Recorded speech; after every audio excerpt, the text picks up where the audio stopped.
1 பேதுருவின் புஸ்தகம் 2வது அதிகாரம் 24வது வசனம்.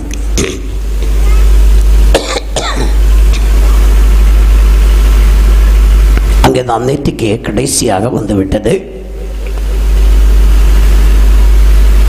வாசிக்கலாமா? நாம் பாவங்களுக்கு செத்து நீதிக்கு பிழைத்திருக்கும்படி அவர் தாமே நம்முடைய பாவங்களே அவருடைய சரீரத்தில் சுமந்து கொண்டு சிலுவையின் மேல் ஏறினார். அவருடைய தழும்புகளால் நாம் குணமானீர்கள். இன்னொரு ஆள் மைக்கில் வாசிச்சா நல்லா இருக்கும்.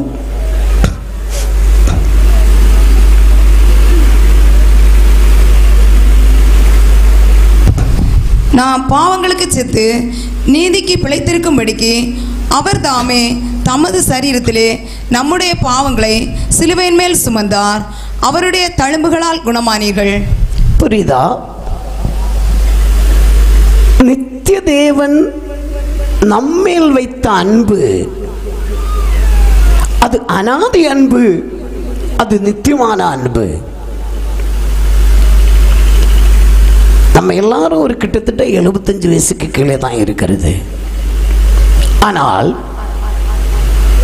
அவருடைய தழும்புகளால் நாம் குணமாகுவதற்கு கிட்டத்தட்ட 2024 வருடங்களுக்கு முன்பாக அவர் சிலுவையில் பலியானார். வெளிப்பாடு புஸ்தகத்தில் நாம் படிக்கிறது, அந்த திட்டம் ஆண்டவர் உலக தோற்றம் முதல் இயேசு கிறிஸ்துவை நம்முடைய பாவங்களுக்காக சிலுவையில் பலியாக்க வேண்டும் என்பது உலக தோற்றம் முதல்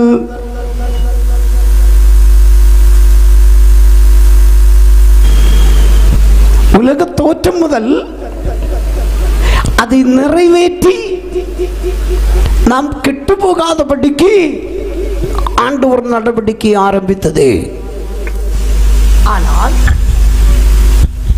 ஆனால் யோவான் சுவிசேஷம் 17:24 நாம் வாசித்தது, உலக தோற்றத்திற்கு முன்புண்டான அன்பு. உலக தோற்றத்திற்கு முன்புண்டான அன்பு. ஒரு பிள்ளையை தாய் தகப்பர்கள் எப்பொழுது நேசிக்கிறார்? ஒரு மனிதனை உலகம் எப்பொழுது நேசித்து தொடங்குகிறார்? எத்தனை நாளிலே அந்த அன்பு கெட்டு போகிறது? ரோமருக்கு எழுதின நிருபம்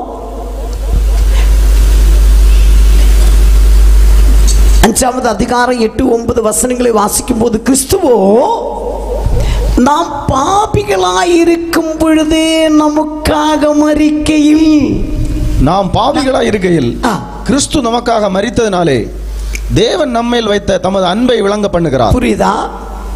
நித்திய அன்பினுடைய ஒரு விசேஷம், நாம் அவரை நேசித்ததினாலே அல்ல, நாம் நேசிக்காமல் இருந்த போதும் அவர் நம்மை நேசித்தார். நாம் அவரை நேசிக்கும் போதும் அவர் நம்மை நேசிக்கிறார். அவருடைய அன்பை இழந்து அவரை துக்கப்படுத்தி அவருடைய கோபத்துக்கு ஆளாகி நியாய தீர்ப்புக்கென்று ஓடி போன போது அவர் தன் உயிரையே தந்து நம்மை நேசித்தார். காரணம், யோவான் சுவிசேஷம் 15வது அதிகாரத்தில் அழகாக சொல்லி இருக்கிறது, தன் நண்பனுக்காக உயிரை கொடுக்கிறதிலும் பெரிய அன்பு வேற இல்லை. அதான் ஆண்டோடைய அன்பு உயிர் வாழ வைக்கிறது, ஒரு உயிரை சேமிக்கிறது. இன்னைக்கு பாருங்க, 2 பேர் காதலிக்கிறாங்க. காதலிக்கும் என்ன நடக்கிறது? 2 தாய் தகப்பர்களை கொலை பண்ணுகிறாங்க, சகோதரர்களை கொலை பண்ணுகிறாங்க. கடைசியில் இவங்களாலே வாழ முடியாத வந்தால் தற்கொலைக்கு நேராக போகிறோம். அந்த அன்பு ஒருத்தருக்கு ஒருத்தரை சேமிப்பது இல்லை. பட் ஆண்டவர் என்ன செய்தார்?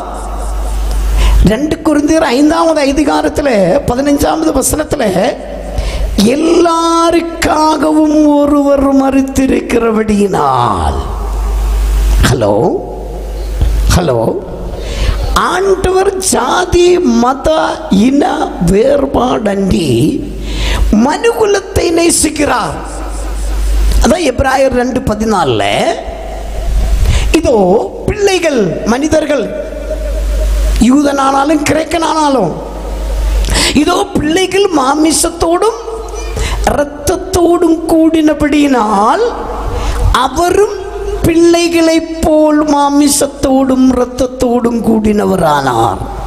இதுக்கு பிள்ளைகளுடைய மாமிசத்திலும் இரத்தத்திலும் அவரை சிறைப்படுத்துகிற நித்திய அன்பை இழந்த பணிவிடையின் ஆவிகளின் கிரியை, ஆவிக்குரிய மரணத்தை நடத்தி மக்களை சிறைப்படுத்தி நித்திய அடிமைத்தனத்திற்கும் அழிவுக்கும் கொண்டு போகும்போது, தேவன் நித்திய தேவனாயிருக்கிறபடியினால் நாம் பாவிகளாயிருக்கும் போதே நமக்காக மரிக்கையில் நம்மிடத்தில் உள்ள அன்பை விளங்க பண்ணினார். ஹல்லேலூயா. சில நபர்கள் என்ன நினைக்கிறோம், நான் ரொம்ப பெரிய பாவியா இருக்கிறோம், என்னை யாரும் நேசிக்க மாட்டோம். தப்பு. ஆண்டவர் நேசிக்கிறது சற்று வித்தியாசம். நம்முடைய நாட்டில் ஒரு பியூன் வேக்கன்சி இருந்தால் ஸ்டேட் முழுவதும் அனௌன்ஸ் பண்ணோம். கிட்டத்தட்ட 10,000, 20,000, 30,000 பேர் டெஸ்ட் எழுத போகும். அதில் இருந்து ஒரு நபரை தெரிந்து கொள்ளுகிறார். ஒரு வேக்கன்சிக்கு கிட்டத்தட்ட 10-25,000 பேர் எக்ஸாம் எழுதி அதில் இருந்து எதுக்கு லாஸ்ட் கிரேடு போஸ்ட்டுக்கு. ஆனால் ஆண்டவர் அப்படி அல்ல. யார் உதவி இல்லாமல் இருக்கிறதோ, யார் பாதுகாப்பு இல்லாமல் இருக்கிறதோ, யார் தனிமைப்பட்டிருக்கிறதோ அவர்களுக்கு தேவன் சகாயகமாயிருக்கிறார். ஹல்லேலூயா. அவர் கொடுக்கிற உதவி உயிருக்குள். லேவியராகமம் 17வது அதிகாரம் 11வது வசனத்தை வாசித்து பார்க்கலாமா?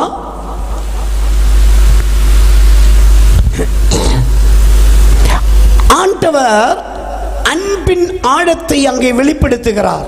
லேவியராகமம்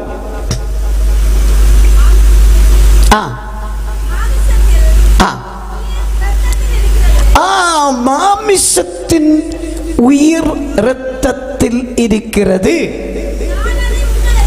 நான் அதை உங்களுக்கு பலிபீடத்தின் மேல் உங்கள் ஆத்துமாக்களுக்காக பாவ நிவர்த்தி செய்யும்படி உங்களுக்காக நான் கட்டளையிட்டேன். புரியுதா? பரிசுத்த வேதாகமோ ஒரு மனிதன் இன்னொரு மனிதனுடைய இரத்தத்தை சிந்தக்கூடாது என்று உறுதியாக சொல்லுகிறது. ஏனென்றால் மாமிசத்தின் உயிர் இரத்தத்தில் இருக்கிறது. அதான் இரத்தத்தோடு கூடிய மாமிசம் நாம் புசிக்க கூடாது என்று ஆண்டவர் சொல்லி இருக்கிறது. அப்ப மாமிசத்தின் உயிர் இரத்தத்தில் இருக்கிறபடியினால் ஆண்டவர் நம்மை உயிர் வாழ வைக்கும்படிக்கு அவருடைய குமாரனை தந்தருளினார். அந்த நித்திய ஜீவன் நம்முடைய ஆத்மாவுக்குள் பிரவேசித்து மரணத்தை பரிகரித்து ஜீவனையும் அழியாய்மையும் நமக்கு கட்டளையிடுகிறார். அதை பெற்றுக்கொள்ளும் போது என்னுடைய ஆத்மா ஆண்டவரோடு பாவ நிவர்த்தி அடைந்து நீதிமானாக்கப்படுகிறது. அதுதான் பாவங்களுக்கு செத்து நீதிக்கு பிழைத்திருக்கும்படிக்கு. பாவங்களுக்கு செத்து நீதிக்கு பிழைத்திருக்கும்படிக்கு.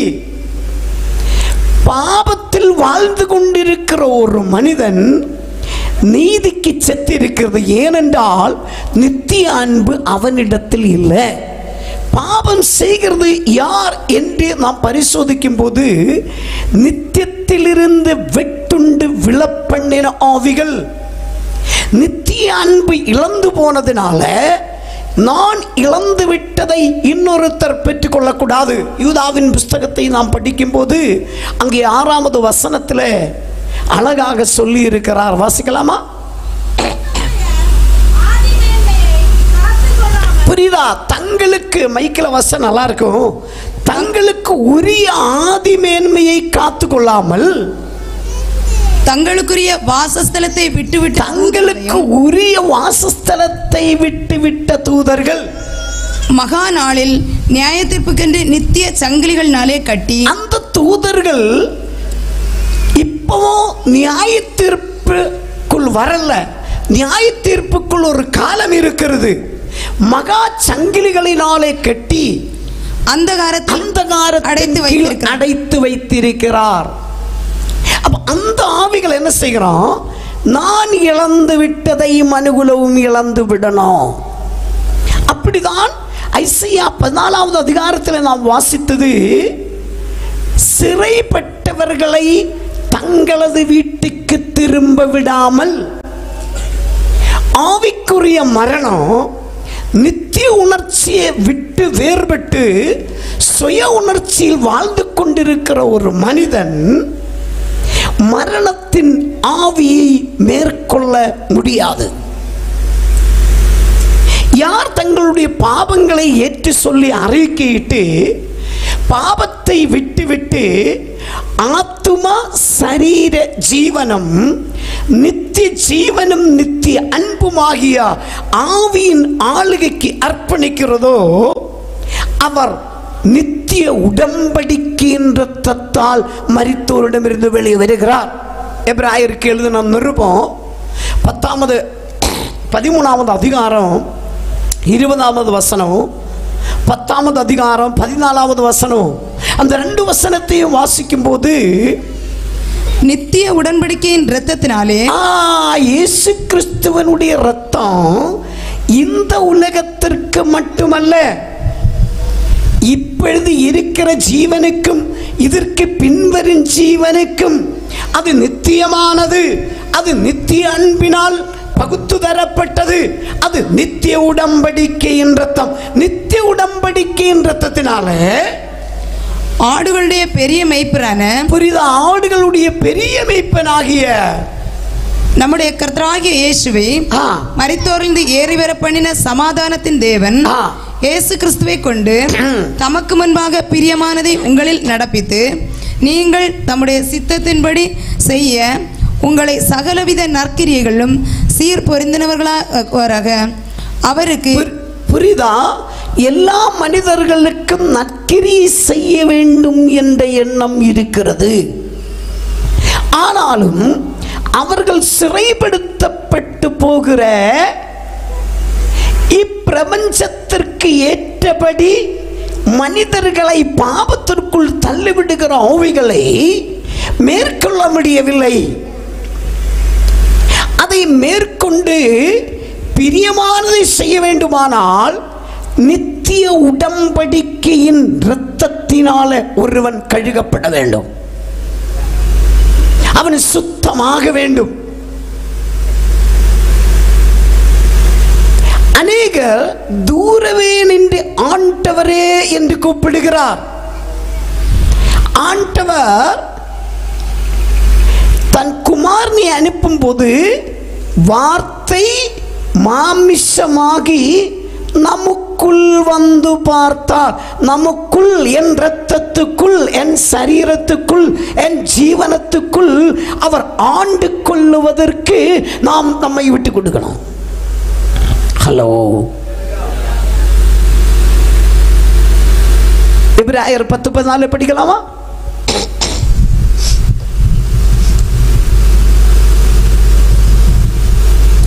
ஏனெனில் பரிசுத்தமாக்கப்படுவர்களே ஒரே பலியினாலே இவர் என்றென்றைக்கு பூரணப்படுத்தி இருக்கிறார். இதை குறித்து போதும். ஆண்டவர்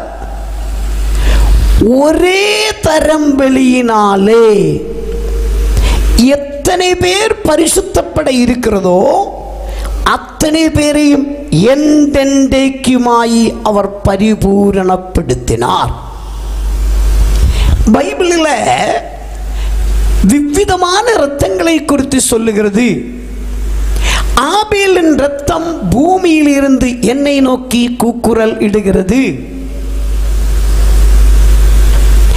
கிடாரியின் இரத்தம் மாமிச சுத்தி வருத்துகிறது, ஆத்துமாவை பரிசுத்தம் பண்ண முடியவில்லை. நித்திய ஆவியினால் தம்மை தாமே பழுதற்ற பலியாக ஒப்பு கொடுத்த ஆட்டுக்குட்டியின் இரத்தம் ஒரு மனிதனுடைய ஆத்துமா சரீர ஜீவனத்தை பரிசுத்தப்படுத்துகிற இரத்தம். அந்த இரத்தம்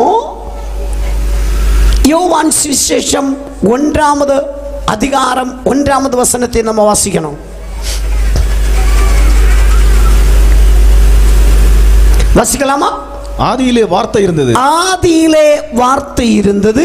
அந்த வார்த்தை தேவனிடத்தில் இருந்தது. அந்த வார்த்தை தேவனிடத்தில் இருந்தது. அந்த வார்த்தை தேவனாய் இருந்தது. அந்த வார்த்தை தேவனாய் இருந்தது. அவர் ஆதியிலே தேவனோடு இருந்தார். அவர் ஆதியிலே தேவனோடு இருந்தார். சகலமும் அவர் மூலமாய். 14ஆம் வாக்கியம், 14வது வசனம். அந்த வார்த்தை மாம்சமாகி. அந்த வார்த்தை ஆதியிலே தேவனோடு இருந்த வார்த்தை, நித்திய ஜீவனாகிய வார்த்தை மாமிசமாயி கிருபையினாலும் சத்தியத்தினாலும் நிறைந்த. தகுதியை இழந்த மனிதனுக்கு தகுதி இல்லாத இடத்தில் அவனை தேவனுடைய தகுதி நல்கும் கிருபை அவனை தகுதிப்படுத்தி நமக்குள்ளே வாசம் பண்ணினார். புரியுதா? தேவனுடைய தகுதியை நாம் அனுபவிக்க வேண்டுமானால் தூரவே நின்று ஆண்டவரே ஆண்டவரே என்று கூப்பிட்டு போகக்கூடாது. அவர் நமக்குள் வாசம் பண்ணும்படி நித்திய ஜீவனும் நித்திய அன்புமாகிய தேவன் நம்முடைய ஆத்துமா சரீரத்தில் வாசமாயிருந்து மரித்தோரின் நடுவில் இருந்து நம்மை கயறி வர பண்ணி அவருக்கு சித்தமான யாவற்றையும் செய்யும்படி நாம் நம்முடைய வாழ்க்கையை விட்டு கொடுக்கணும். ஹலோ, நான் சொல்றது புரியுதா? நிறைய பேர் ஆண்டவரோடுள்ள உறவில் எனக்கு நிறைய வருடத்தை எக்ஸ்பீரியன்ஸ் இருக்கிறது, ஆனாலும் என் பிரச்சனைகள் மேற்கொள்ள முடியவில்லை. ஏன் என்று கேட்டால் ஆத்துமா சரீரத்துக்குள் அசைவாடுகிறது. மரணமா ஜீவனா, அதை தான் பகுத்தறியணும். அதான் பவுல் எப்பொழுது சொல்றது, என்னுடைய சாரீரிக மரணம் ஜீவன் தந்த தேவனால் அல்லாமல் நடக்கக்கூடாது. நான் சொல்றது புரியுதா? பாபத்தில் அடிபட்டு ஒரு மனிதன் அழிந்து போகக்கூடாது. அவன் பாவங்களுக்கு செத்து நீதிக்கு பிடிக்கும்படி ஒரே தரம் வெளியினால் என்றென்றைக்கும் பரிசுத்தப்படுவர்களுக்கு இயேசு கிறிஸ்துவின் இரத்தம் பரிபூரணமாக சிந்தப்பட்டது.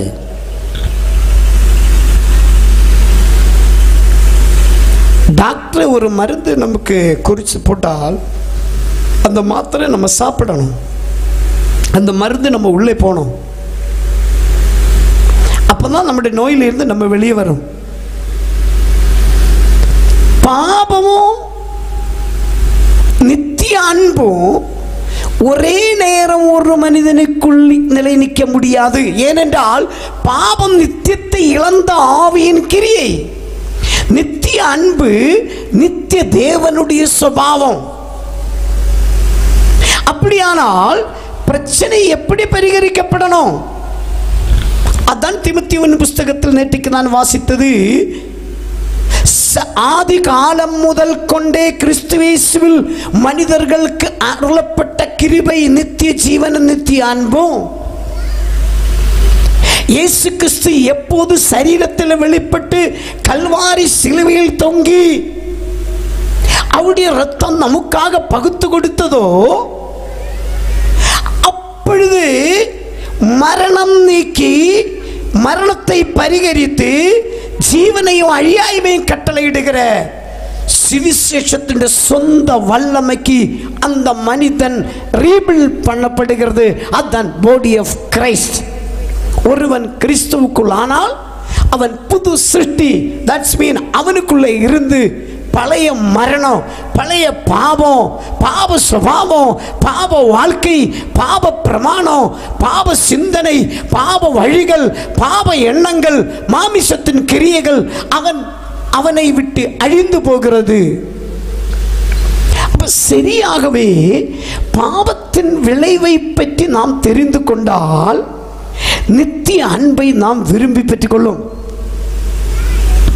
இரண்டாம் மரணம் பாவம் செய்ய வச்சு சாரீரிக மரணம் வழியாக நித்திய அழிவுக்கு ஒரு மனிதனுடைய ஆத்துமாவை கொண்டு போகிறார் என்பதை சரியாக புரிந்து நான் சரீரத்தில் இருக்கும் பொழுது செய்தது நல்லதாகலும் தீயதாகலும் அதற்கு ஏற்றபடி பெற்றுக்கொள்ள நான் பிதாவிடத்தில் நிற்க வேண்டி வரும் என்று புரிந்து மரணத்தை பரிகரித்து ஜீவனையும் அழியாய்மையும் பெற்றுக்கொண்டு அந்த அனுபவத்தில் வாழக்கூடிய ஒரு தீர்மானம் ஒவ்வொரு பிள்ளைகளுக்கும் தேவையாயிருக்கிறது. அப்படிக்கு இருக்கும்படிதான் நாம் பாவங்களுக்கு செத்து நீதிக்கு பிழைக்கும்படி பாவ சரீரம் ஆவியின் சரீரமாய் வாழும்படிக்கு இயேசு நம்முடைய பாவங்களை அவருடைய சரீரத்தில் சுமந்து கொண்டு சிலுவையின் மேல் ஏறினார். இப்ப என்ன செய்யணும்? எனக்காக என் பாவங்களுக்காக மரித்து அடக்கப்பட்டு உயிர்த்தெழுந்த கிறிஸ்துவை என் இரட்சகரும் என் கர்த்தருமாக என் ஆத்துமா சரீர ஜீவன வாழ்க்கையில் நான் ஏற்றுக்கொள்கிறேன் என்று சொல்லி இதுவரை நான் சஞ்சரித்து போகிற பாவ வழிகளை ஏற்று சொல்லி அறிக்கையிட்டு விட்டுவிட்டு அதை வெறுத்து ஆவியின் உபதேச பிரகாரம் நித்திய ஜீவனுக்குள் நான் என்னை விட்டு கொடுக்கும் போது அவருடைய தழம்புகளால் குணமானீர் என்று எழுதப்பட்ட வசனத்தின்படி அவர் கல்வாரி சிலுவையில் அது செய்து முடித்தது. ஆனால் அநேகருடைய சரீரத்தில், அநேகருடைய ஆத்துமாவில், அநேகருடைய ஜீவனத்தில், அநேகருடைய ஆவியில் அந்த குணம் அடைய முடிகிறது இல்லை, முடிந்தது இல்லை. என்ன காரணம்? நான் வேற, ஆண்டவர் வேற, பைபிள் வேற, எல்லாமே வேற வேற இருக்கிறோம். நம்புகிறோம், விசுவாசிக்கிறோம், பட் அனுபவத்துக்குள் வர்றது இல்லை. என்ன காரணம்? நான் முதல் நாளில் சொன்னது, நித்திய உணர்ச்சி இழந்து போயிடுச்சு. சுய உணர்ச்சியில், உலக உணர்ச்சியில் வாழ்ந்து கொண்டிருக்கும் போது நாம் இந்த உலகத்திற்கு உள்ளதை மட்டும் தேடுகிறார். பிலிப்பியருக்கு எழுதின நிருபம் 3ஆம் அதிகாரம் 18, 19 வசனத்தை வாசிக்கும் போது அங்கு சொல்லி இருக்கிறார்,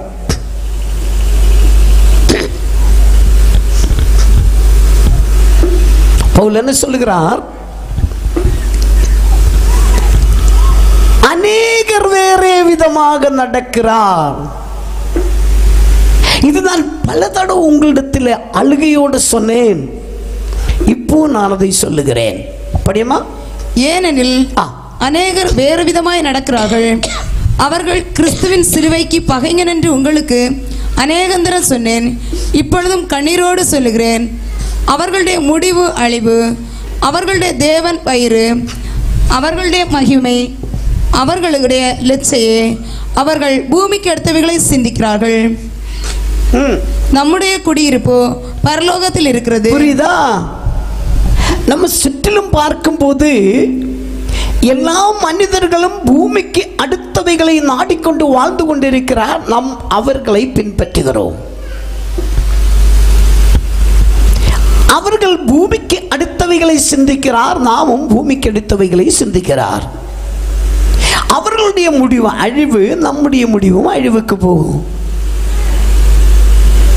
உண்மையாகவே மனிதனுடைய குடியிருப்பு பரலோகத்தில் இருக்கிறது.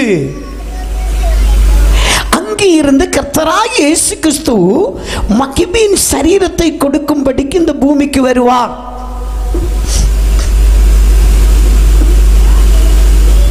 நம்மை சிறைப்படுத்துகிற நித்தியத்தை இழந்த ஆவிகளை நாம் மேற்கொள்ள வேண்டுமானால் நாம் இயேசு கிறிஸ்துவனுடைய இரத்தத்தினாலே, நித்திய உடன்படிக்கையின் இரத்தத்தினாலே கழுகப்பட வேண்டும். இயேசு கிறிஸ்துவனுடைய இரத்தம் என்னுடைய இரத்தத்தில் கூடி சேர வேண்டும். மாமிசத்தின் உயிர் இரத்தத்தில் இருக்கிறது. அதுதான் உங்களுக்காக, இதோ உங்களுக்காக பிக்கப்படுகிற என்னுடைய சரீரம், இதா உங்களுக்காக பகுத்து தரப்படுகிற என்னுடைய இரத்தம். இது புதிய நியமம்.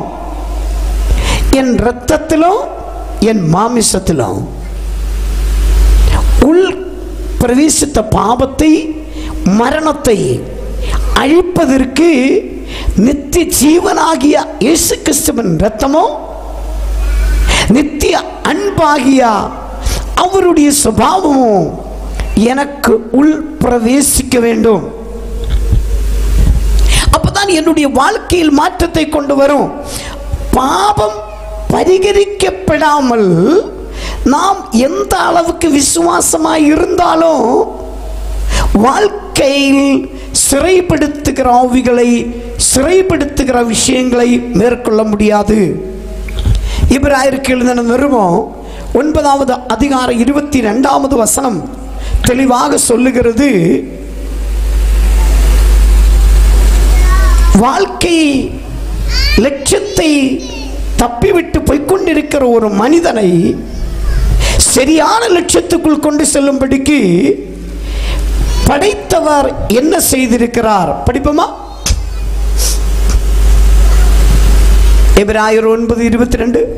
நியாயப்பிரமாணத்தின்படி கொஞ்சம் குறை எல்லாம் இரத்தத்தினாலே சுத்திகரிக்கப்படும். இரத்தம் சிந்துதல் இல்லாமல் பாவ மன்னிப்பு உண்டாகாது. புரியுதா? புரியுதா? இரத்தத்தில தான் பாவம், இரத்தத்தில தான் மரணம். இரத்த தானம் மகாதானம். ஆண்டவர் நமக்கு கொடுத்த இரத்தம் இந்த உலகத்திலும் வருகிற உலகத்தில் நம்மளை வாழ வைக்கிற இரத்தம்.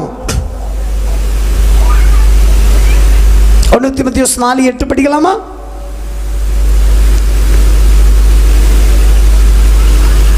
அங்கே சொல்லி இருக்கு, அநேகர் இந்த உலகத்தை மட்டும் நம்பி வாழும்போது, மாமிசத்தில் இந்த பூமியுள்ள வாழ்க்கையை மட்டும் விரும்பும் போது, மனிதனுடைய வாழ்க்கை நித்தியமானது என்றும் சிறைப்படுத்துகிற ஆவிகள் மனிதனை ஏமாற்றுகிறார் என்றும் புரிந்து நாம் சரியாக செயல்படணும். 1 தீமோத்தேயு 4:8. சரீர முயற்சி அற்ப பிரயோஜனம் உள்ளது. புரியுதா? அல்ப பிரயோஜனம். எப்போ வேணாலும் அது டவுன் ஆயிரும். கராட்டே ஆனாலும், படிப்பானாலும், எதானாலும் கொஞ்ச காலம். தேவ பக்தியானது, தேவ பக்தியானது இந்த ஜீவனுக்கும், இந்த ஜீவனுக்கு, இந்த சரீரத்தில் இந்த வாழ்க்கைக்கும், இதற்கு பின்வரும் ஜீவன், இதற்கு பின் மகிமையின் சரீரம், இதுக்கு பின்வரும் ஜீவனுக்கும் வாக்குத்தத்தம் உள்ளதால், வாக்குத்தத்தம் உள்ளது, நித்தியமான வாக்குத்தத்தம் உள்ளது. ஹலோ,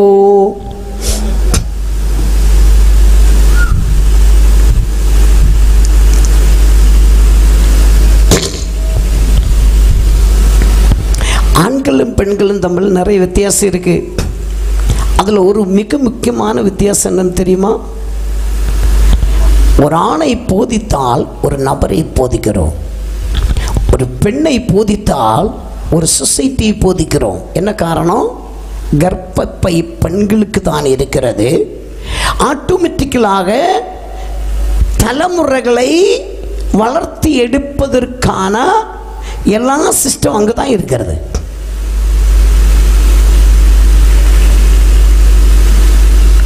இதை இதை போல இயேசு கிறிஸ்துவனுடைய இரத்தம் கொஞ்சம் குறைய சகல பாவத்தையும் போக்கி நம்மை விடுதலை செய்கிறது. அதனால தான் இரத்தம் சிந்துதல் இல்லாமல் பாவ மன்னிப்பு இல்லை. நமக்கு தெரியும், நம்முடைய உலகம் உண்டானதில் இருந்தே கையின் ஆபேல் தொடங்கி நிறைய பேருடைய இரத்தம் சிந்தி இருக்கிறது. மத சம்பந்தமாக, இனம் சம்பந்தமாக, ஜாதி சம்பந்தமாக, அரசியல் சம்பந்தமாக, குடும்ப சம்பந்தமாக, சகோதரர்கள் சம்பந்தமாக, தேச சம்பந்தமாக, அது எல்லாமே இந்த உலகத்தில் மட்டும் வாழ்வதற்கு, இந்த ஜீவனுக்கும் இதற்கு பின்வரும் ஜீவனுக்கும் சிறைப்படுத்துகிற பணிவிடையின் ஆவிகள் இதற்கு பின்வரும் ஜீவனுக்குள், நித்தியத்துக்குள் நாம் பிரவேசிக்க கூடாது என்று நமக்கு விரோதமாக செயல்படுகிறோம். மனுகுலத்துக்கு விரோதமாக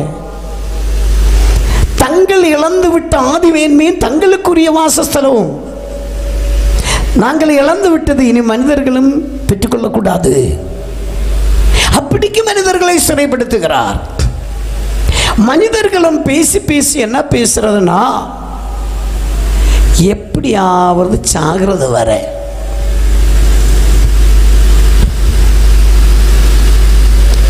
இந்த பூமியில் சாரீரிக மரணத்தை வாழ்க்கையின் கடைசி என்று மனிதன் நம்புகிறார். ஆனால் அப்படி அல்ல. கடந்த கால நித்தியத்தில் இருந்து பூமிக்கு வந்த மனிதன் வருங்கால நித்தியத்துக்குள் பிரவேசிக்க வேண்டி இருக்கிறது. அதனால இயேசுவினுடைய இரத்தம் அது பாப மன்னிப்புக்காக, பாப மீட்புக்காக. இயேசுவினுடைய இரத்தம் சர்வ பாபக்கரைகளை பரிசுத்தப்படுத்துவதற்காக. இயேசுவினுடைய இரத்தம் அது ஒரே தரம் வெளியினால எத்தனை ஜெனரேஷன் ஆனாலும் அந்த இரத்தம் ஒருவனுக்கு நித்திய உடன்படிக்கை ரத்தம். நித்தியத்தை இழந்த ஆவிகளுக்கு அதை தடைய முடியாது. அந்த இரத்தத்தை கேள்வி கேட்க முடியாது. அந்த இரத்தத்தை மீற முடியாது. அந்த இரத்தத்தை மேற்கொள்ள முடியாது. அதான் தமிழே அழகான பாடல், என் உயிரான இயேசு என் உயிரோடு கலந்து என் உயிரே நான் உம்மை துதிப்பேன். இப்ப ஆண்டவர் நமக்கு எனக்கு ஒரு gift கொடுத்தா. இப்ப ஆண்டவர் எனக்கு இந்த கீபோர்டை எனக்கு gift கொடுக்கலான்னு சொல்லியாச்சு. இந்த தம்பி கிட்ட ஆண்டவர் பேசியாச்சு. அவர் எனக்கு இது கொடுக்கும். எனக்கு ரொம்ப சந்தோஷம். ஆனால் இது என் ரத்தத்துக்குள்ள பிரவேசிக்க முடியாது. இது என் சரீரத்துக்குள்ள பிரவேசிக்க முடியாது. இது இந்த உலக சம்பந்தமான ஒரு பொருள். மரணத்துக்கு ஆளாய் கொண்டிருக்கிறதோ. சுவிசேஷம் 14வது அதிகாரத்தில் சொன்னது, மெய்யாகவே மெய்யாகவே நான் உங்களுக்கு சொல்லுகிறேன், நான் என் பிதாவிடத்தில் போகிறேன். ஆனபடியால் இனி பூமியில் நான் செய்ய வேண்டிய காரியம் என்னுடைய சரீரமாகிய கிறிஸ்து சரீரமாகிய நீங்கள் செய்ய வேண்டும். நமக்கு செய்ய வேண்டி இருக்கிறது என்ன? பாவத்தில் சிறைப்பட்டு மரணத்துக்கு அடிமைப்படுகிற ஒவ்வொரு தலைமுறைகளையும், பாவத்தில் இருந்து, சாபத்தில் இருந்து, அழிவில் இருந்து, அடிமைத்தனத்தில் இருந்து நித்திய அன்பினால் அவரை சுதந்திரிக்க வேண்டும். அதுதான் பவுல் போல் சொல்லுகிறது. பாருங்க, 2 கொரிந்தியர்ல 16வது வசனத்துல பவுல் என்ன சொல்றான்? ஆகையால் இது முதற்கொண்டு நாங்கள் ஒருவனையும் மாம்சத்தின்படி அறியோம். புரியுதா? நேரமே பவுல் என்ன சொன்னா, நான் யூதா மார்க்கத்தில் சார்ந்தவன், நான் ரோமாக்காரன். உறவுகளின்படி சொல்லுகிறது சுவிசேஷம், சொல்லுகிறது சுவிசேஷம் முதல் யூதனுக்கும் பின்பு கிரேக்கனுக்கும் ஒரு. அது பவுலோஸ் 5வது அதிகாரம் 1வது வசனத்தில் சொல்லுகிறார். வாசிக்கலாமா?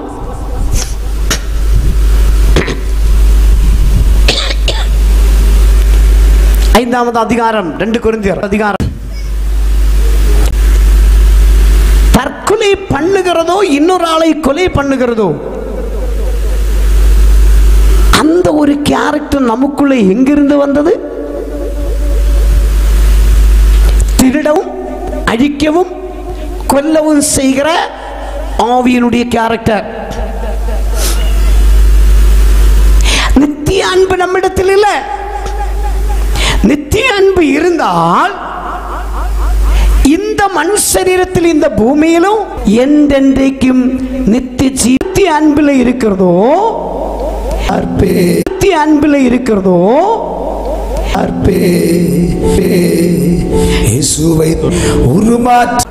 இரண்டாவது என்ன செய்யணும்? பரலோகத்தில் போனோம். நித்தியத்தில் போகாதவரை சிறைப்படுத்துகிற பாவங்களை பாவம் என்று பகுத்தறிந்து அந்த பாவத்தை பரிகரிக்கிற நித்திய உடன்படிக்கையின் இரத்தத்தினால் அவர் நித்திய அன்பினால் பாவக்கட்டை அழிக்க புறப்படுகிறார்.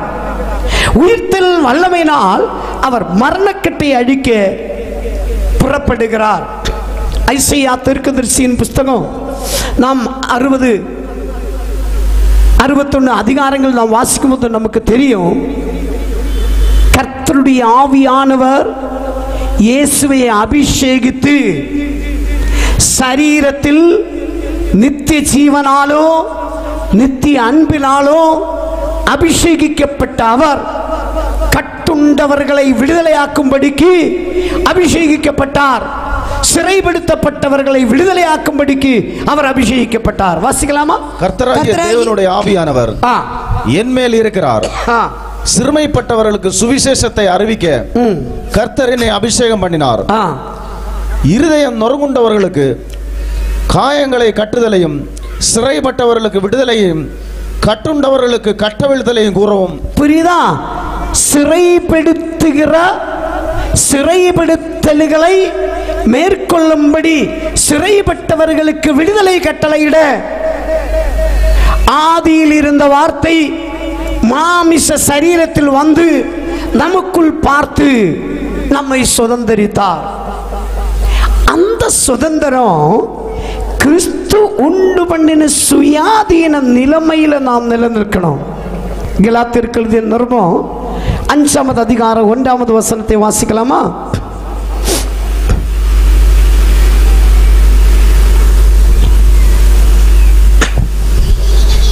கலாத்தியருக்கு எழுதின நிருபம் 5வது அதிகாரம் 1வது வசனம். ஆனபடியினாலே நீங்கள் மறுபடியும் அடிமைத்தனத்தின் நுகத்திற்குட்படாமல் கிறிஸ்து நமக்கு உண்டாக்கின சுயாதீன நிலைமையிலே நிலை கொண்டிருங்கள். ஒரு நிரந்தர வாழ்க்கையை சொல்லுகிறார். மறுபடியும் அடிமை நுகத்துக்கு உட்படாமல் கிறிஸ்து உண்டு பண்ணின நித்திய சுயாதீன நிலைமையிலே நாம் நிலை நின்று கொள்ளணும். இங்கே அந்த வசனம் அடிச்சிருக்கேன்னு நினைக்கிறேன்.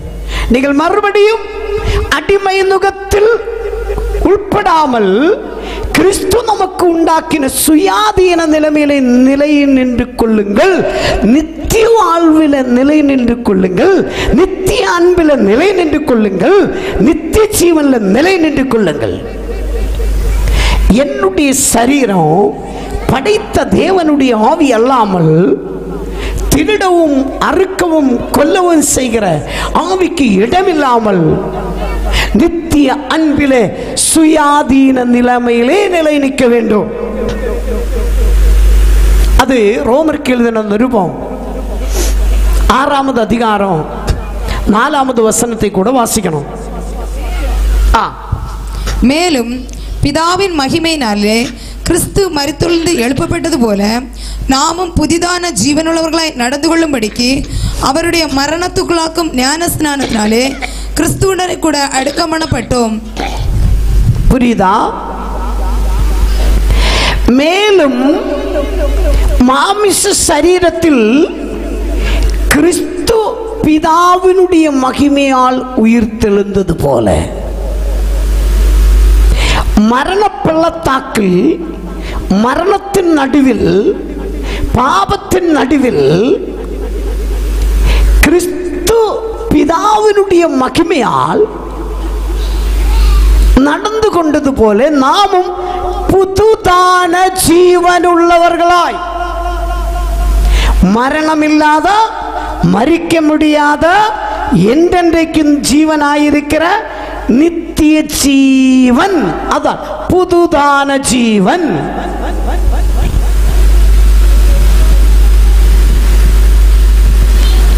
அந்த ஜீவனில் நாம் நடந்து கொள்ளும்படிக்கு கிறிஸ்துவோடு கூட ஞானஸ்நானத்தில் அவரோடு கூட அடக்கம் பண்ணுகிறார், அவரோடு கூட உயர்த்தெழும்புகிறார். அதான் யோவான் சுவிசேஷம் 8ஆம் அதிகாரம் 32ஆம் வசனத்தில் இருந்து வாசிப்போமா? சத்தியத்தையும் அறிவீர்கள், சத்தியம் உங்களை விடுதலையாக்கும் என்றார். புரியுதா? ஏன் இந்த காரியத்தை விரிவாக பேசுகிறது? சத்தியம் நித்தியமானது, சத்தியம் நிலை நிற்கிறது, சத்தியம் தேவனுடைய வார்த்தை. இந்தியாவிலும் உலக நாடுகளிலும் கிட்டத்தட்ட எத்தனையோ தடவு சட்டங்கள் மாற்றி அமைத்து கொண்டே இருக்கிறது.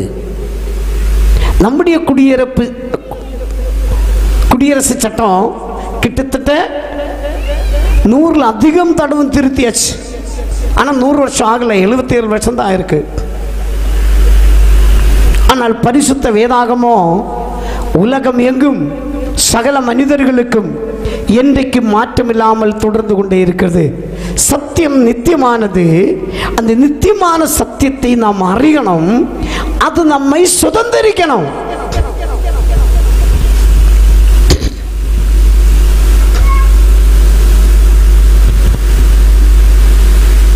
ஒரு ஆள் வீட்டுக்கு வந்தது, இன்னைக்கு என்னவோ நல்ல மீன் வறுத்தது மாதிரி நல்ல மனம் வருது, இது என்ன அயலையா? ஆமாம் அயலை. எப்படி சாப்பிடல, வச்சதான் உண்டு. மனத்தை கேட்டு ரிசல்ட்டை சொல்லுகிறோம், புசித்து பார்க்கல. கர்த்தர் நல்லவர் என்று புசித்து பாருங்கள். நமக்கு கொரோனா வந்தபோது மறுபடியும் இந்தியாவில் கொரோனா பரவிட்டு இருக்கிறதுன்னு கேள்விப்படுகிறது. கொரோனா வந்தபோது mask, sanitiser, keep the distance. ஏன்? அந்த பாக்டீரியா நமக்குள்ளே ஏறக்கூடாது.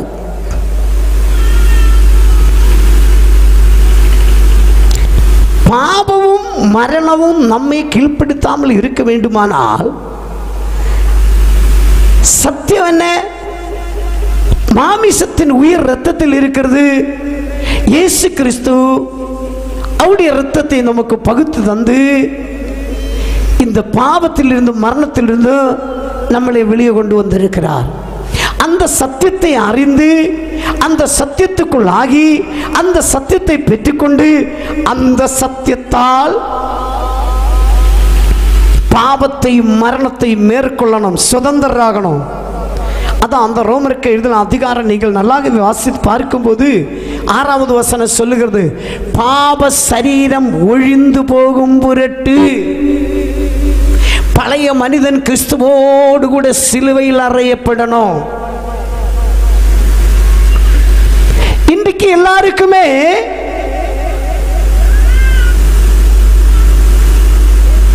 ஆண்டவர் மீது விசுவாசம் இருக்கு. ஆனால் ஒன்று, சத்தியத்தால் உள்ள சுதந்திரத்தை பெற்றுக்கொள்றது இல்லை, தூரமே பின்பற்றுகிறார். பேதுரு அப்படிதான் பின்பற்றினான். ஆண்டவர் சொன்னான், நீ சரியாக மனம் திரும்பு, அப்ப நீ என்னோடு சேர்ந்து வரும், உன் சகோதரர்களையும் நீ சேர்த்து கொள்ளும். இப்ப நம்முடைய வாழ்க்கையில சத்தியத்தால் உள்ள சுதந்திரம் 2024 வருடங்களுக்கு முன்பதாக 2ஆம் மரணத்திலிருந்து விடுதலை செய்யும்படி இயேசு எல்லாருக்காகவும் மரித்தார், எல்லாருக்காகவும் அடக்கப்பட்டார், எல்லாருக்காகவும் உயிர் தெழுந்தார். அவர் எப்படி மரித்தோரின் நடுவில் இருந்து புதுதான ஜீவன் உள்ளவர்களாய் வெளியே வந்ததோ அதே போல ஒவ்வொரு மனிதர்களும் அந்த இரத்தத்தினாலே புதுதான ஜீவன் உள்ளவர்களாய் வாழ்ந்து கொள்ள வேண்டும் என்பது சத்தியமான காரியம். அது ஆண்டவர் செய்து முடித்த காரியம். அது நம்முடைய வாழ்க்கையில கொண்டு வந்து நாம் சுதந்திரத்துக்குள் இருக்க வேண்டும். 33வது வசனம் என்ன சொல்றமா படியுமா?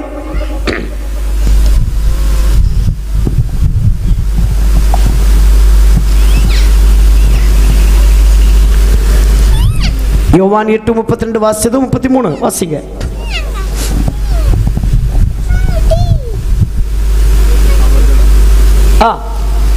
அவர்கள் அவருக்கு பிரதித்திரமாக, நாங்கள் ஆபிரகாமின் சந்ததியா இருக்கிறோம், நாங்கள் ஒரு காலம் ஒருவனுக்கும் அடிமைகளாய் இருந்ததில்லை, விடுதலை ஆவீர்கள் என்று அப்படி இருக்க விடுதலை ஆவீர்கள் என்று நீ எப்படி சொல்லுகிறீர் என்றார்கள். இயேசு அவர்களுக்கு பிரதித்திரமாக, பாவம் செய்கிறவன் எவனும் பாவத்துக்கு அடிமையா இருக்கிறான் என்று மெய்யாகவே மெய்யாகவே உங்களுக்கு சொல்லுகிறேன். புரியுதா? இயேசு கிறிஸ்து சத்தியத்தால் சுதந்திரத்தை பெற்றுக்கொள்ள வேண்டும் என்று சொன்னபோது, நாங்கள் ஆதி முதல் ஆபிரகாமின் சந்ததிகளாக இருக்கிறோம், நாங்கள் யாருக்கும் அடிமை அல்ல. இயேசு சொன்னது பாவத்தால் வந்த அடிமைத்தனம். அவர்கள் சொல்லுகிறது மாமிசத்தின்படி நாங்கள் ஆபிரகாமின் சந்ததிகளாக இருக்கிறோம்.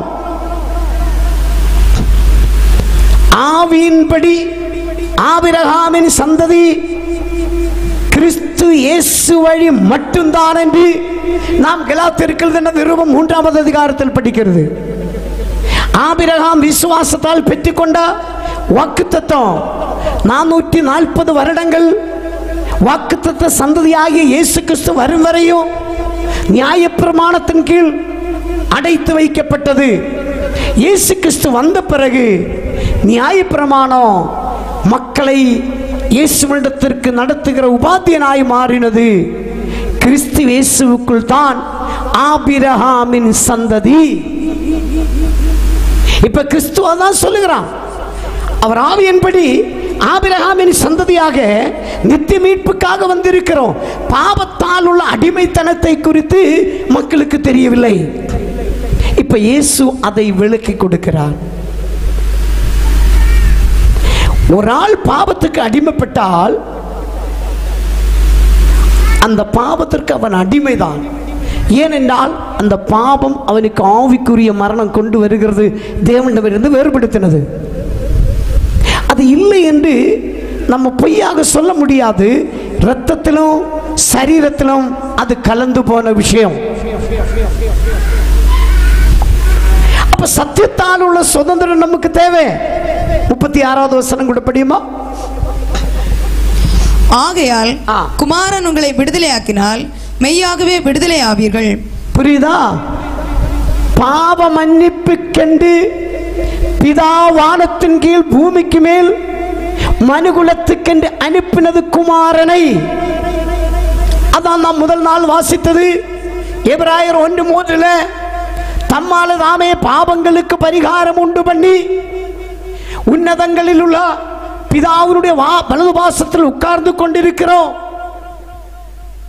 அவருக்கு எதிரியாக செயல்பட்டு பாவம் செய்து நரகத்தில் போய் கொண்டிருக்கிற மனிதன் எப்பொழுது அவருடைய பாதபீடமாகும், அவருடைய சரீரமாகும் மரணத்தை மேற்கொள்ளும், நித்தியத்தை பெற்றுக்கொள்ளும், அப்பொழுது அவர் நித்தியத்தில் இருந்து மறுபடியும் இறங்கி வருவார். இப்ப பாருங்க, 2 கொரிந்தியர் 5வது அதிகாரம் 21வது வசனத்தை நாம் வாசிக்கணும். நாம் அவருக்குள் தேவனுடைய நீதியாகும்படிக்கு பாவம் அறியாத அவரை நமக்காக பாவமாக்கினார். புரியுதா? பாவி பாவத்தில் இருக்கிறார், அதிலிருந்து வெளியே வரணும். ரத்தம் சிந்துதல் இல்லாமல் பாவ மன்னிப்பு இல்லை.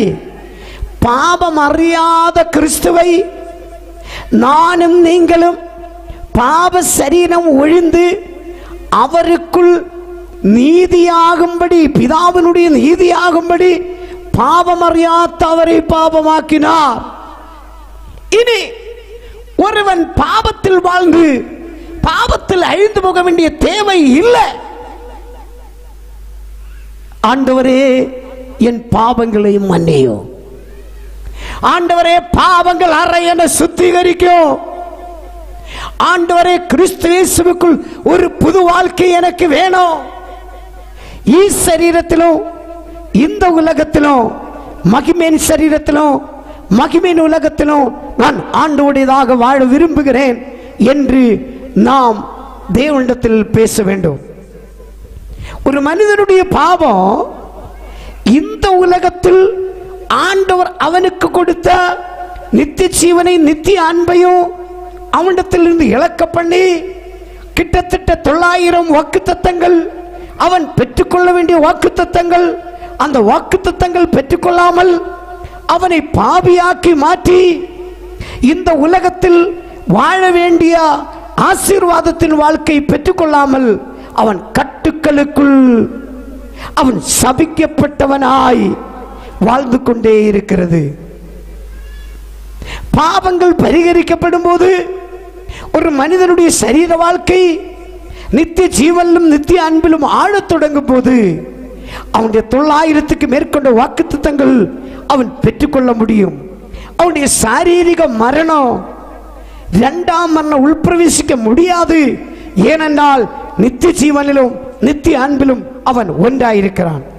அப்படி அவன் ஒன்றாயிருக்கும் போது எப்பொழுது அவனுடைய சாரீரிக மரணம் நடந்தாலும் என்ன செய்யும்? சுதன்மார்க்கு வெளிச்சத்தில் உள்ள ஆகாசத்தில் பங்குதம் தெய்வத்தீனோ ஸ்தோத்திரம் ஸ்தோத்திரம். சாரீரிக மரணம் நித்திய ஜீவனால் நடந்தால் பரிசுத்தவான்களுக்கென்று ஆயத்தப்படுத்திருக்க இடத்திற்கு அவனை கூட்டிக் கொண்டு போகிறது.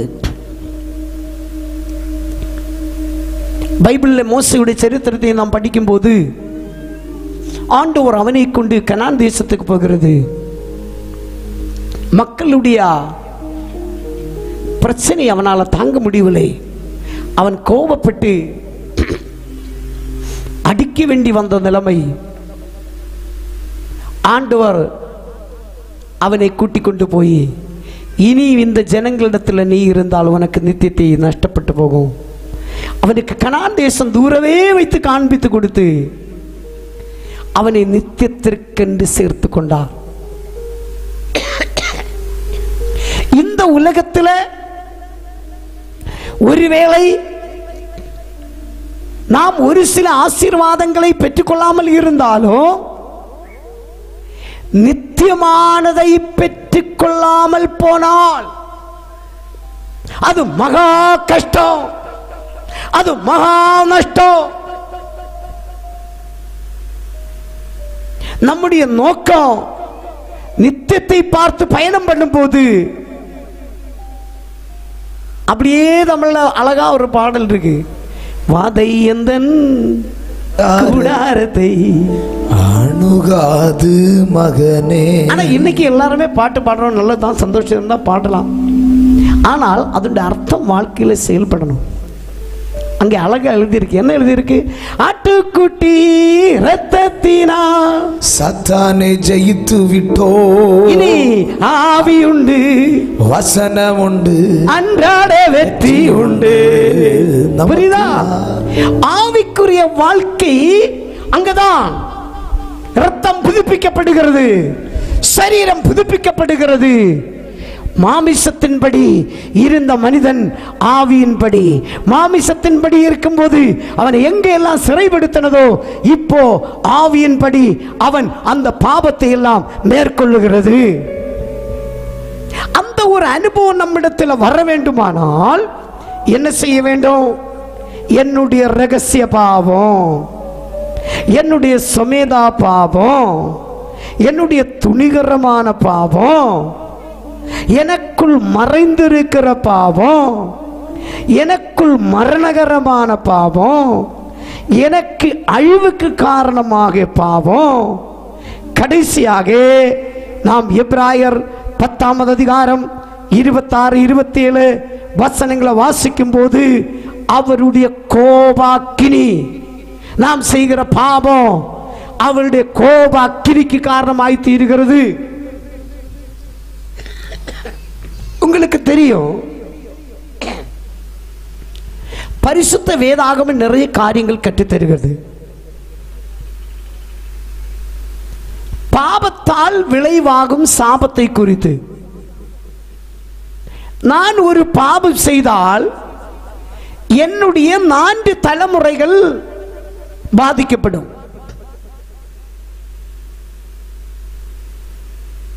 தகப்பன் செய்கிற பாவம் 4 தலைமுறைகளை பின்பற்றும்.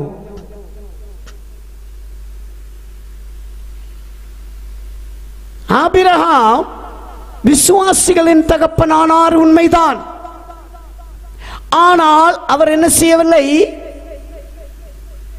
அவர் ஒரு சிறு பாவத்தை மறைத்து வைத்து குறும்பாவை பிறந்து பிளர்ந்ததுடைய அழுக்கை எடுக்காமல் அவர் பலி செலுத்தி ராஞ்சன் பற்றி அங்கே இறங்கி ஆண்டவர் சொன்னார், உன்னுடைய சந்ததி சொந்தமல்லாத இடத்தில் 400 வருடங்கள் அடிமையாயிருக்க வேண்டியது வரும்.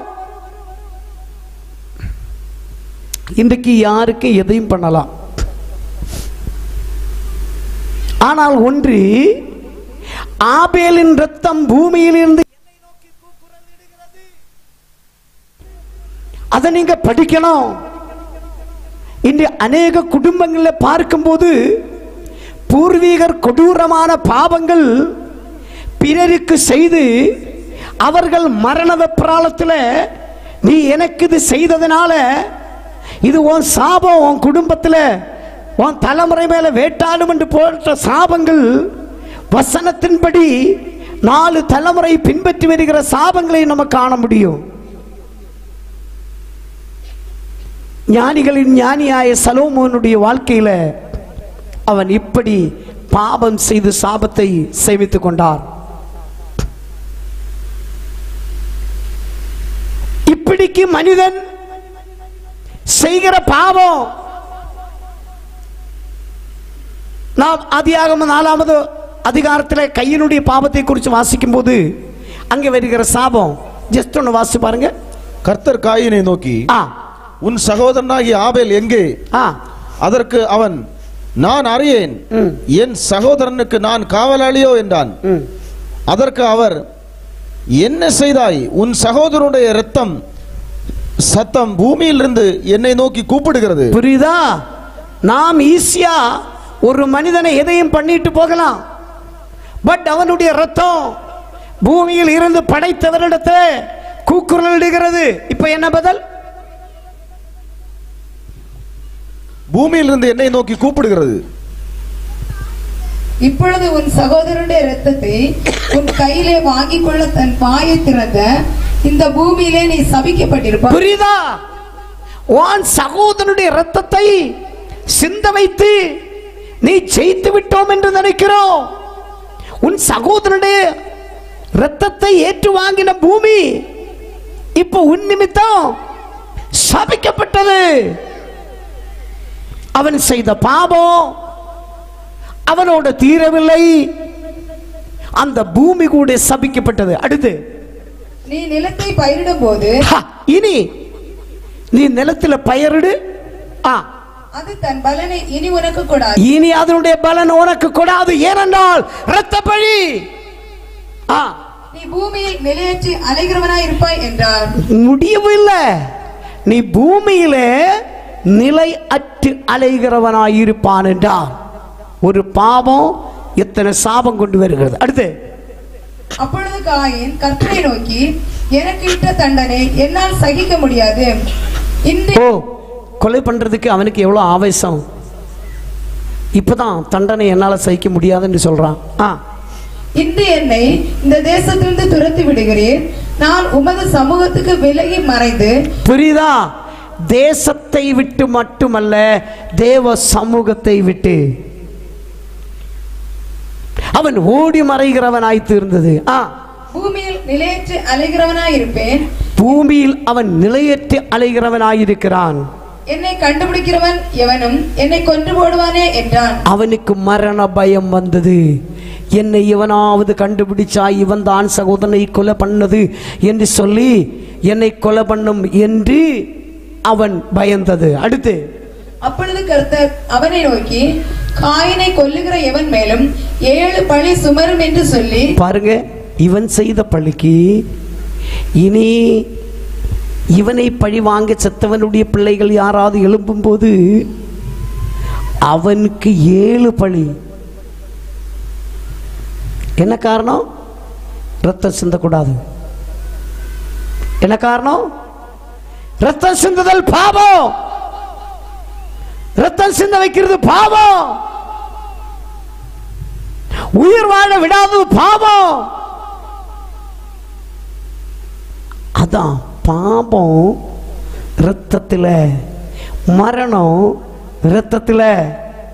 இயேசு கிறிஸ்து சிலுவையில் அவர் இரத்தம் சிந்தினார்.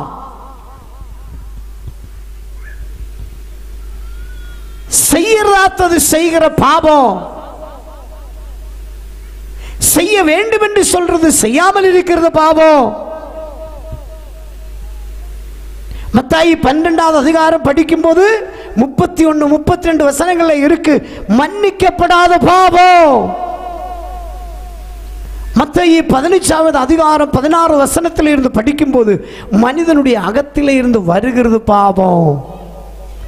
இப்படிக்கு மனுகுலத்தை ஆண்டு கொண்டிருக்கிற பாவங்கள் சம்பந்தித்து நாம் பாவங்களுக்கு செத்து நீதிக்கு பிழைத்திருக்கும்படி இயேசு கிறிஸ்து சிந்தின இரத்தத்தை நாம் ஏற்றுக்கொள்ள வேண்டும்.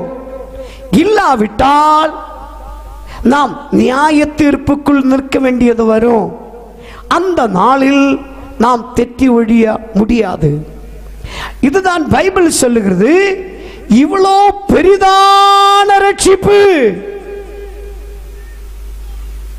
இதை விட்டு நீங்கள் நித்தியமான நியாயத்தீர்ப்பிற்குள் போகக்கூடாது. பாவம் கொடுக்கிற நித்திய சிக்ஷை, நித்திய நியாய தீர்ப்பு, நித்திய மரணம், நித்திய அழிவு, நித்திய அன்பு ஒரு மனை நித்தியமாக ரட்சிக்கிறது. எப்படியெல்லாம் அவன் ரட்சிக்கிறது? ஒன்று, பாவத்தின் வல்லமையில் இருந்து அவனை ரட்சிக்கிறது. 2, பாவ சமூகத்தில் இருந்து அவனை ரட்சிக்கிறது. 3, கடந்த கால பாவங்கள் இருந்து அவனை ரட்சிக்கிறது.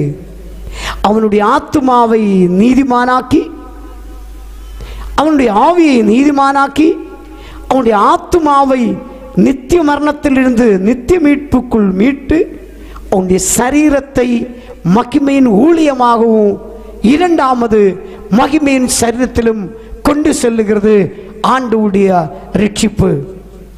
இந்த ரட்சிப்பு நாம் பெற்றுக்கொண்டு கடந்த கால பாவத்திலிருந்தும் இப்போ வாழ்கிற இந்த பூமியில் அசைவாடி கொண்டிருக்கிற பாவத்தின் வல்லமையில் இருந்தோம் பாவ சமூகமுள்ள இந்த சரீரத்தை விட்டும் நாம் என்றென்றைக்கும் நித்தியமாக நித்திய தேவனோடு சேர்த்து கொள்ளும்படி நானும் நீங்களும் மனம் திரும்பணும்.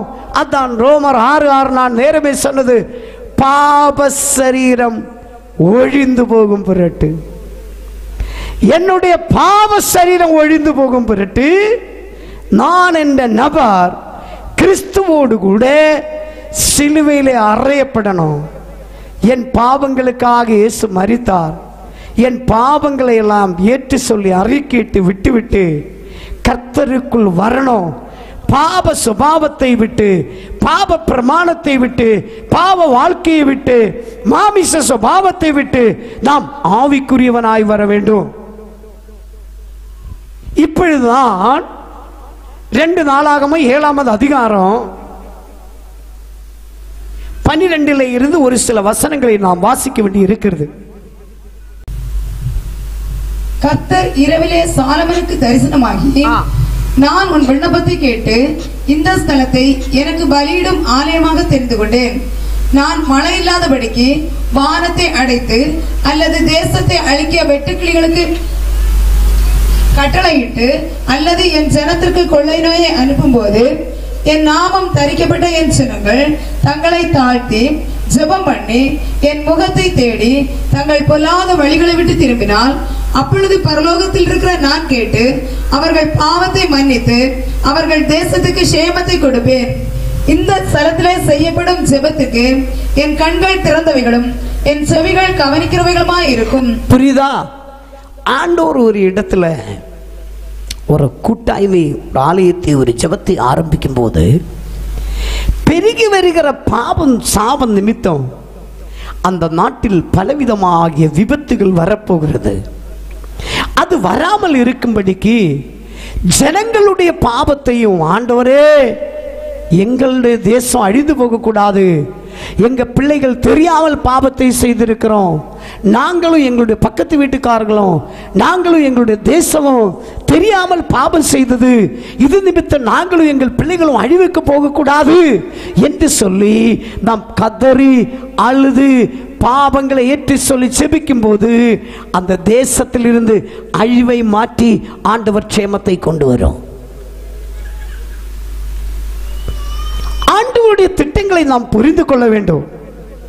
பாருங்க, கலாத்தியர் 3வது அதிகாரம் 13வது வசனத்தை வாசிக்கும் போது,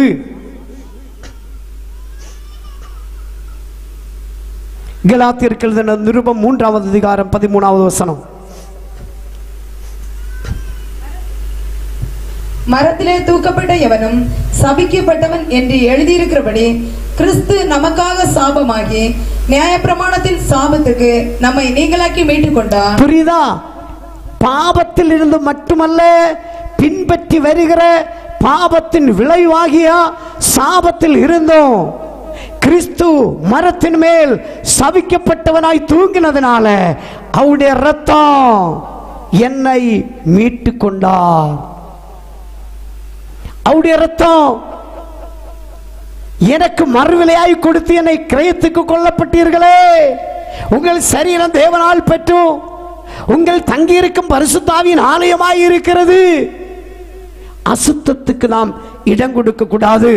ரோமருக்கு எழுதின நிருபம் 3வது அதிகாரம் 25வது வசனத்தை நாம் வாசிப்போமா?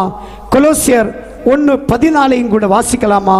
தேவன் பொறுமையாய் இருந்த முற்காலத்தில் நடந்த பாவங்களை தாம் பொறுத்து கொண்டதற்கு குறித்து தம்முடைய நீதியை காண்பிக்கும் பொருட்டாகவும் தாம் நீதியுள்ளவரும் இயேசுவினிடத்தில் விசுவாசிக்கிறவனை நீதிமானாக்கிறவருமாய் விளங்கும்படி இக்காலத்திலே தமது நீதியை காண்பிக்கும் பொருட்டாக கிறிஸ்து இயேசுனுடைய இரத்தத்தை பற்றும் விசுவாசத்தினாலே பலிக்கும் கிருபாதார பலியாக அவரே ஏற்படுத்தினார். புரியுதா?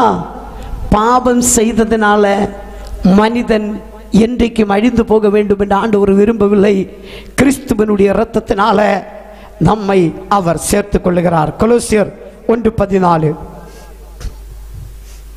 அவருக்குள் அவருடைய இரத்தத்தினாலே பாவ மன்னிப்பாகிய மீட்பு நமக்கு உண்டாயிருக்கிறது. புரியுதா? அவருடைய இரத்தத்தினால நமக்கு, நம்முடைய பிள்ளைகளுக்கு, நம்முடைய அக்கம் பக்கம் உள்ளவங்களுக்கு, தேசத்தில் உள்ளவங்களுக்கு பாவ மன்னிப்பாகிய மீட்பு உண்டு. இயேசுவின் இரத்தத்தின் வல்லமை நமக்கு, நம் தேசத்தில் தேவை, நமக்கு தேவை. பாவத்திலிருந்து, சாபத்திலிருந்து, அழிவிலிருந்து மனுகுலம் வெளியே வரணும். நித்தியமான வாழ்க்கைக்குள் போகாதபடி சிறைப்படுத்துகிற எல்லா போராட்டங்கள் நடுவில் இருந்தும் நித்திய அன்பினால் வாழுகிற ஒரு வாழ்க்கை இந்த உலகத்தில் எப்படி சரீரத்தில் வாழுகிறதோ இதை போல நாம் மகிமையின் உலகத்தில், மகிமையின் சரீரத்தில் 1000 ஆண்டு வாழ்க்கைகள் நாம் நடத்தி கொண்டே இருக்கோம். நித்திய காலம் வாழும்.